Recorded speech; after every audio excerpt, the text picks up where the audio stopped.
privilege for me to be here in the midst of all of you.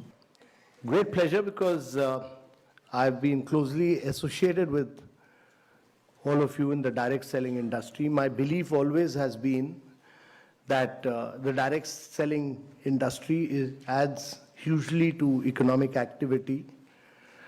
It is a major driver of India's growth, and that it provides economic impetus to more than anything else. And the key challenge for India is really about growth with jobs. So if you are not able to create jobs, then we'll be in deep problems. And therefore, jobs are very, very critical. And this industry creates jobs. And important thing is that we need to create jobs for women. We need to create jobs for women because in India, the contribution of women to gross domestic product, that is our GDP, is only 17%. And worldwide average is around 40%. 40%, the gap between India and the rest of the world is enormous.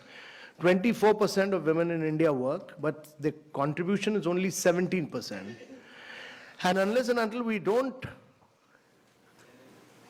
as a conscious policy, have gender parity, there are many more women to become economic drivers of growth, it will be very difficult for India to grow. And actually, if we are able to create gender parity, have 40% women working, we'll be adding $700 billion to India's GDP. Wow. So while we are growing at 7.6%, we need to grow at 9 to 10% per annum for 3 decades or more to be able to create jobs for a very young population. We are passing through a window of demographic transition, which rarely happens in history.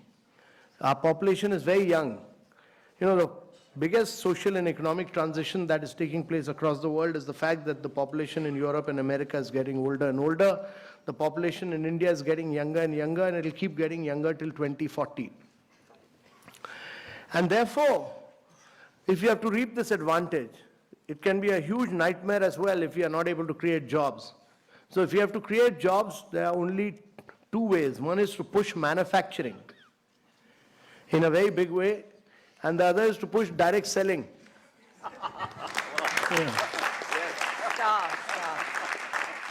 You people were, many states, Kerala, West Bengal, many of you were seen as people who were doing chit funds. You are not doing chit funds.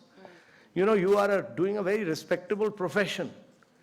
You are economic drivers of growth for India. So we respect that. And that has now been recognized.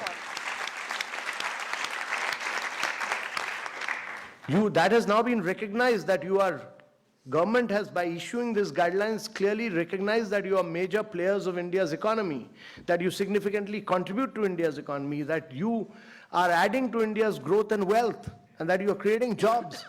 And therefore, getting out with these guidelines were very important. And these guidelines have now been given to different states to realize that you are important players in India's economy, and every state will respect these guidelines because they've been issued by Government of India.